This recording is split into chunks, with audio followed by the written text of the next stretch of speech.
Ngedwe umene umachitikira mu mzinda wa Lilongwe watha ndi mfundo zikuluzikulu zothandiza kubwezeretsa chilengedwe m'dziko muno. Tendi zimenezi ndi zina zambiri tiyeni tikhalire limodzi.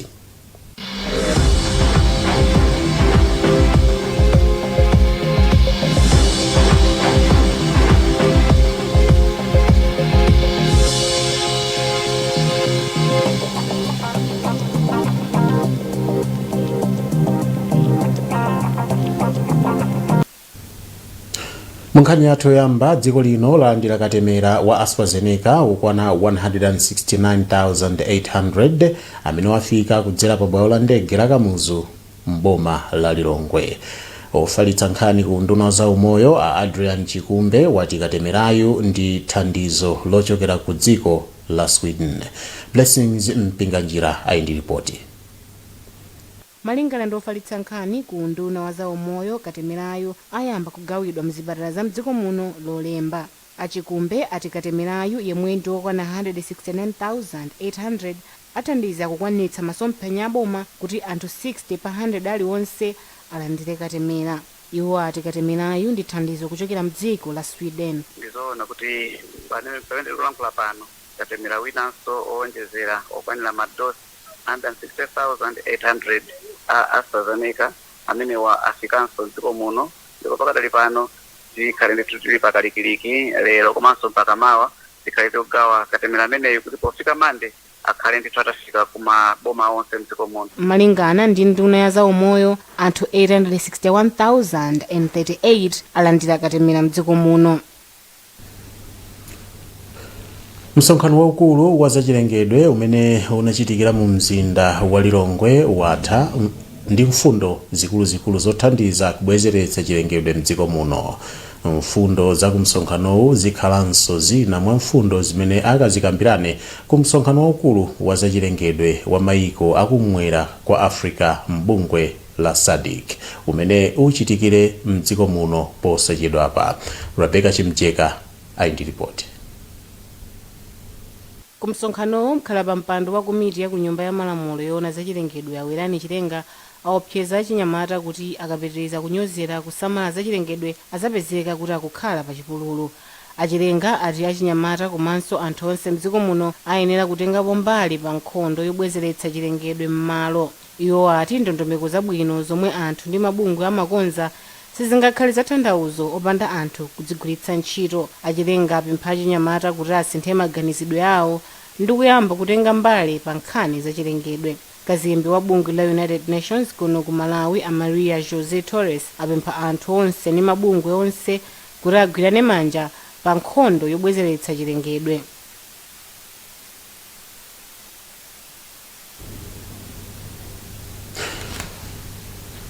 Blessings Mpinganjira kuwerenga ripoti limenelo la Rebecca Chimjeka.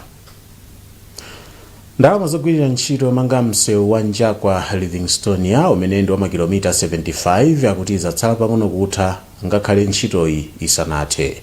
Izi zadziwika pamene wachiwiri kwa nduna ya zamtengatenga a Nancy Chaula Mdoko anakayendera ntchitoyi imene ndi ndalama zokwana 39 billion kwacha.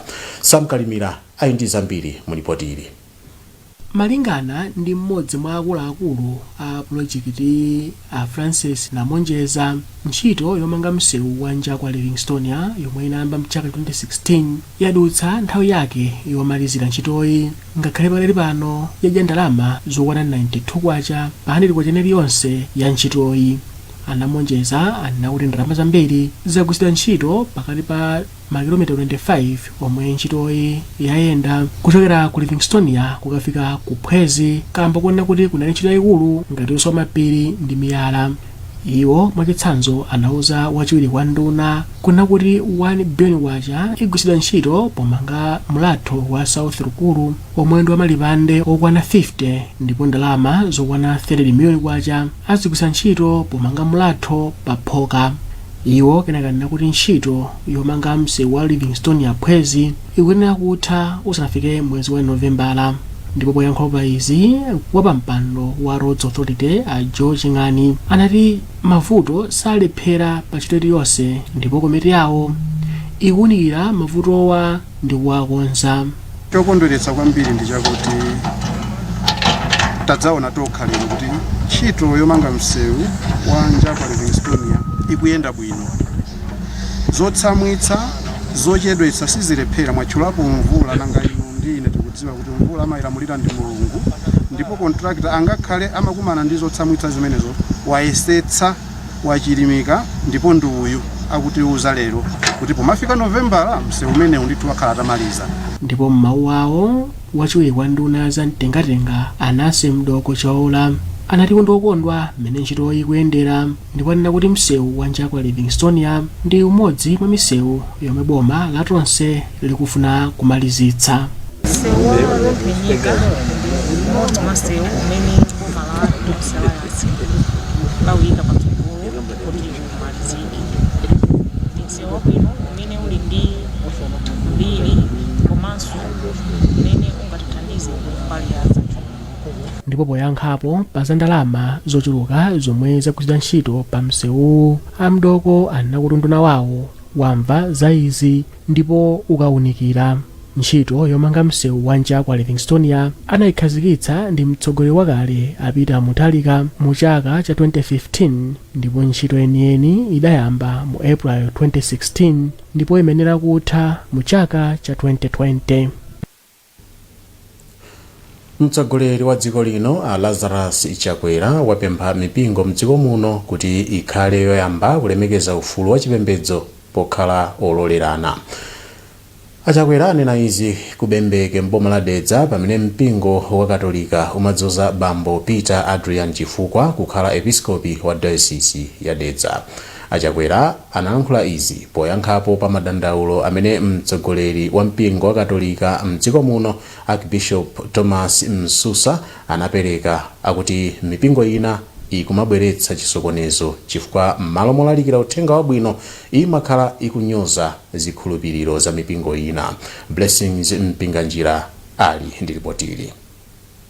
Achakwera ati dziko la Malawi ndi lokonda mtendere, choncho apempha mipingo kuti ati mipingo iyenera kulemekezana. Iyo apempha anthu onse mdziko muno kuti azikhala moopa malamulo komanso azilemekeza ufulu wa anthu ena. Achakwera apempha anthu kuti apewe mchitidwe otenga malamulo kukhala m'manja mwawo, kupha anthu omwe akuwaganizira kuti ndi afiti chifukwa chokalamba. Makolo athu azigogo akukhala ndi mantha, sichifukwa kuti Mulungu ampatsa gogo masiku ambiri ndi kholo lathu, koma wina akangonena kuti mfiti basi anthu akuuka kupha munthu. Mob justice, instant justice, extrajudicial killings. Izi zimabwera chifukwa chakuti anthu safuna akhale pansi kukambirana nkhani. Mawu awo Archbishop Msusa anati mipingo ina imanyozetsa zipembedzo za nzawo mpaka kutentha zipangizo zawo. Iwo ati ili sikhalidwe labwino pakati pa anthu omwe akupembeza Mulungu mmodzi. Ife ya Malawi ndife anthu ozindikira kuti nzathuyo ndi m'bale wathu komanso ndi mwana wa Mulungu. Zachisawawa zodana chifukwa cha mpingo kuti uyu ali ndi mpingo uyu ali ndi mpingo ndi kumayamba kudana. Ayi ndimafuna ndipemphe kuti zimenezo ku Malawi iyayi. Bishop watsopano wakudedza Peter Chifukwa wati pa nthawi imene ayendetse diocese ya Dedza azilimbikitsa kuti anthu azikhala mozidalira. Iwo atinso azilimbikitsa kuti anthu amu diocese iyi azikhala ndi mtima okonda kuthandizana makamaka anthu ovutika. Tilimbikitsa kupitiriza moyo odzidalira. Ichi ndi chipatso cha chikhulupiriro chathu komanso ndi chizindikiro cha kukhazikika kwa mpingo pakati pathu. Papa Francisco anasankha Bishop Chifukwa pa 8 May chaka chino. Anthu ena amdera Mwitiya kwa mfumu kwa sale mboma la Machinga ati ndi okhumudwa ndi kuchedwa kwa boma kubwezeretsa magetsi mu ndondomeko yachisanu ndi chinayi yofikitsa magetsi m'madera aku midzi. ya Malawi Rural Electrification Program. Anthu apempha akuluakulu aboma kuti afotokoze chimene chikuchedwetsa kuti magetsi ayake malinga ndi kuti transformer anayika kale mderali. Isaac Salima wadza ndi ripoti. Dera la Mwitiya limapezeka kuvuma cha kumpoto kwa boma la Machinga. Derali pamodzi ndi madera ena odzungulira adali ena mwa madera amene boma lidayamba kukhazikitsa projekti mchaka cha 2019. Izi zidapereka chikhulupiriro kwa anthuwa kuti khumbo lawo lodzakhala nyumba za magesi likukwaniritsidwa. Mapolo komanso transformer adadziyika zimene zidasonyeza kuti ntchitoyi yafika kumalechereche. Koma anthuwa akuti adikira kwa nthawi yayitali koma palibe chimene chikuchitika ndipo akufuna yankho pa chimene chikuchedwetsa ntchitoyi. Kumano magesiwa kunoko anafika mu 2019 mmene anayamba ndiyeno zikupezeka ona kuti kwanza tukwina umene amapanga project imene ikwana mphiwa kuntajako anayasidwa kale kumano kunoko sakuyasidwa. Ifeyo chochedwetsa situkuchizindikira kuti ndi chani chifukwa iwowo anatiuza kuti pamene akungotiuza kuti khale lero tikalipire ndo tizawo zonse zimakhazili bwinobwino. Mavuto amene watikhuza kwambiri monga mukundionera mwasogoleri ndine munthu osauka. Ndinachita wiring nyumba yanga ndi ndalama yangongola. Lero nyumba zimene tinangongola zija kwapezeka kuti ana sopanangogendamo miyala apindapinda mama uchene amene tinayika ife. Wani kukhala ndi zinthu zathu zometera zoti dere tikanatha kupeza ndalama. Timakhulupirira kuti nthawi imene tinkagwiritsa ntchito mabatire kumanga terera ndi kumayesa mababu athu komanso ndi zina zotero. Komano pano ndalama ichaso pangira mababu ichi ayitenga. Pamene pano pasiti kukwanisanso kuti mwina make nyumba mungwala komanso magesi meti mapangisa zimenezi ngakhaitira ndi osauka timaganiza ndi kudziwa kuti kandi phindu lochuluka chifukwa choti nayi ndi dzina zoti mene tomapanga bizinesi ang'ono. Phungu wa kunyumba ya malamulo wa dera la kuvuma kwa boma la Machinga ajiruka litendere adati kuchedwaku ndi malinga ndi mavuto ena amene adachitika pa nthawi yoyika mapolowa. Magesi kuchoka paka nene Mwitiya kupita kunkakwata malire ni Mozambique border kwa Tiesta magesi analumikiza china chilichonse koma china chitika nchonena kuti ulendo umene amakayesa aku Escom kuti ayese moto apezeka mapolo ena kumalire kunkakwata anazagwa ndiye pachipangire zimenezo anthu ajasana bwerere kumene kuja koma ndakhala ndikuafunsa mabwana ena ndi ena zikuoneka kuti nthawi ina iliyonse mwezi ukubwera Oktoba magesi abwera kuzayasa sopano. Ngati magesi watayaka zizathandiza anthuwa kuchepesa mavuto amene amakumana nawo kukasaka thandizo lofuna magesi. Magesiwa adzathandizanso ophunzira pa sukulu yoyendera ya Kayuni komanso ntchito zina pa chipatala cha mderalo. Mukuona Nkhani kuchokera kuno ku wireless ya kanema ya Times TTV. Tikhati kupitiriza kupatsani nkhani posachedwa pa musatalikire.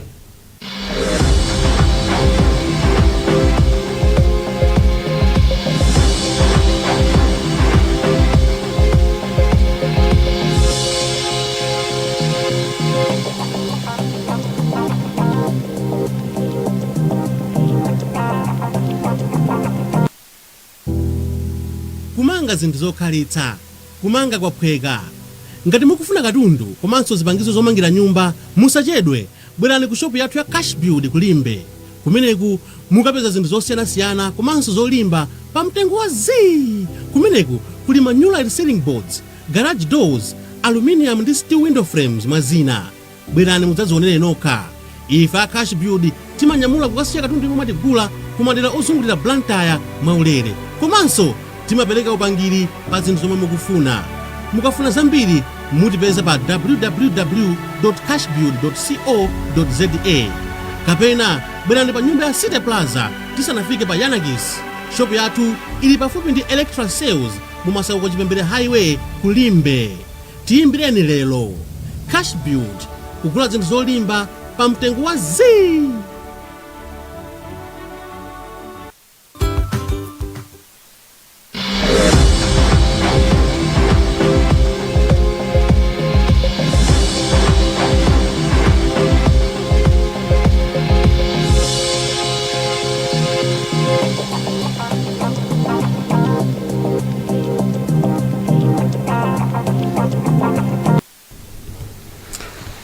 Takulandirani mene tikupitiriza kukupatsirani nkhanizi. Bungwe la Competition and Fair Trading Commission CFTC lakhazikitsa ndondomeko yatsopano ya kugwira ntchito kwake kuyambira mchaka cha 2021 kufikira mchaka cha 2026. ndondomekoyi ayikhazikitsa kutsatira kutha kwa nthawi yogwira ntchito kwa ndondomeko imene inalipo kuchokera mchaka cha 2015 kufika mchaka cha 2020. Ellen Pindani wadza ndi zambiri mu ripoti ili limene akuwerenga Fali Banda.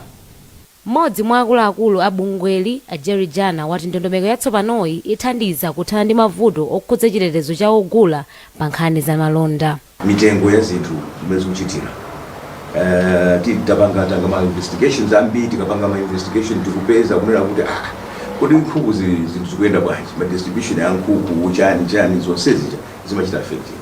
Koma kuti tichite zonsezo ofunika anthu, chifukwa ife ntchito yathu tikamati regulation kutanthauza kuti tiyenera kupita pena paliponse kuona kuti zinthu tani zikuyenda bwino, koma anthu tilibe.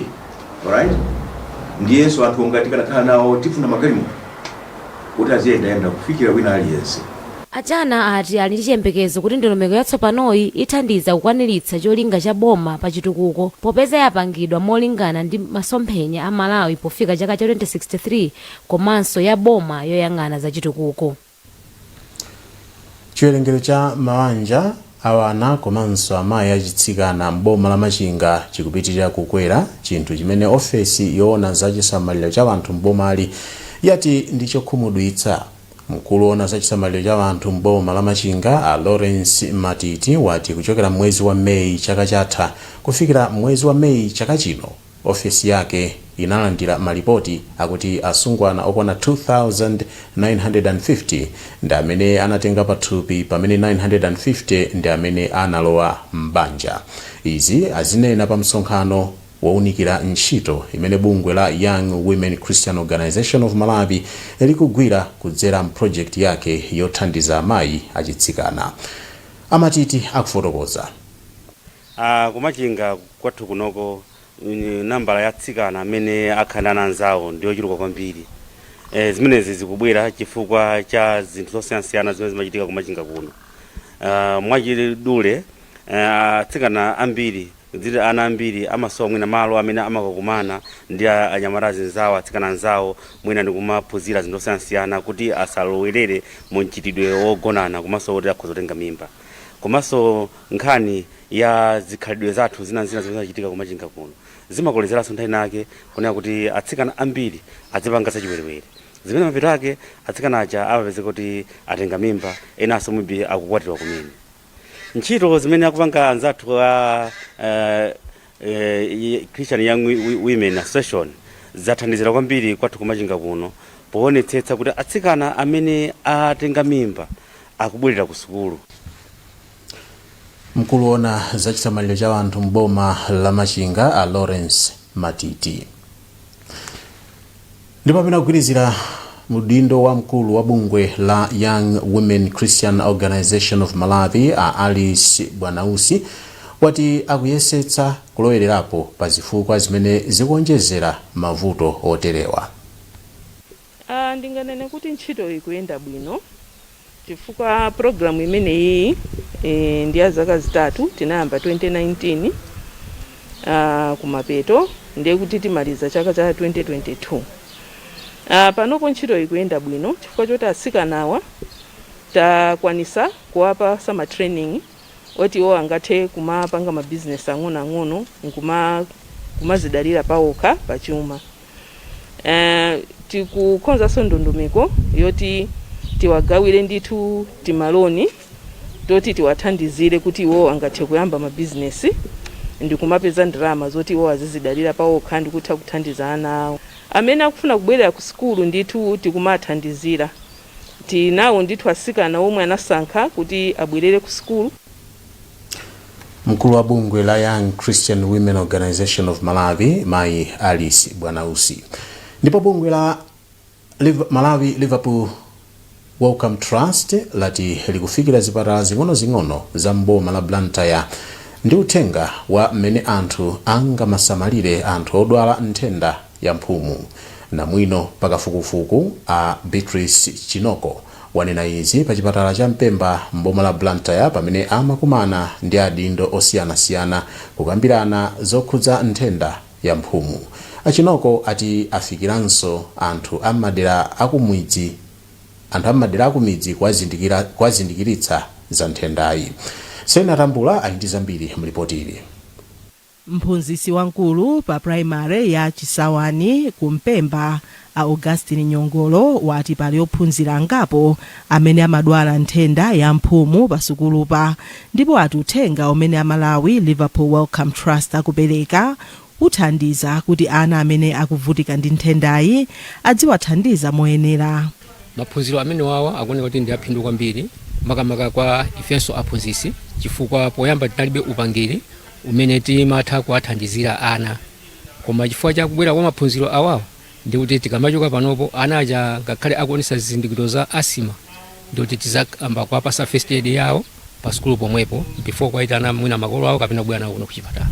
Ndipo a grupu Ampajaga amene akuchokera ku Nancholi adathokoza chifukwa cha msonkhanowu ponena kuti akawafotokozera anthu akudera kwawo za uthenga woti mphumu itha kugonjetsedwa. Kuno kwa asima anthu samadziwa kuti kodi titenga mankhwala bwanji, titenga mankhwala kuti amangotenga zitsamba chani ndiye anthu amamwalira chifukwa choti samadziwa zimene amafuna kuchita. Ndipo mayi Chinoko ati ndi cholinga chawo kuti adindo adzitha kudziwa mmene angasamalire ana amene ali ndi mphumu. Ndemene tayambira ifeyo kukambirana nawo aza umoyo anzathu ndi anthu kumizi kuzioneka kuti zitithandiza kuti anthu amene akudwala mphumu zizindikiro zichepa, ndipo anthu odwala mphumu tili ndi chiyembekezo kuti akuoneka kuti azithandizidwa moyenerera. Ife ulendo umene usititopa tiyenda ma health center ose 10 amene tili nawo mu Blantyre muno, mu Blantyre makamaka kumbali ya town muno. Tikatero no akatipasa chithandizo choyenereraso tizasefukira ndi mauthenga amene mpaka na kumuzi kuti wina aliyense amene nkhani ya mphumu imamukhuza athandizidwe. Mwaena amene anali nawo pa msonkhanowu ndi azaumoyo komanso amipingo yosiyanasiyana. Selina Tambula ndi ripoti limenelo limene latifikitsa kumapeto kwa nkhani zathu madzulo ano, koma tisanasiyane nayinso mitu yake. Mtsogoleri wa dziko lino a Lazarus Chakwera wapempha mipingo mdziko muno kuti ikhale yoyamba kulemekeza ufulu wa chipembedzo. Dziko lino lalandira katemera wa AstraZeneca okwana 169,800. Ndipo msonkhano waukulu woona za chilengedwe umene umachitikira mu mzinda wa Lilongwe watha ndi mfundo zikuluzikulu zothandiza kubwezeretsa chilengedwe mdziko muno. Kumbukirani kuti mukhoza kupeza nkhani izi ndi zina zambiri pa makina a internet pa www.times.mw, pa Facebook pa tsamba la Times 360 Malawi, komanso pa Twitter @Times360 Malawi. Chonde sambani m'manja pafupi khani motalikana ndi anzanu, komanso valani masiki nthawi zonse kuti mudziteteze komanso mteteze anzanu ku matenda a COVID-19. Muna ine Ronald Mpaso, madzulo abwino.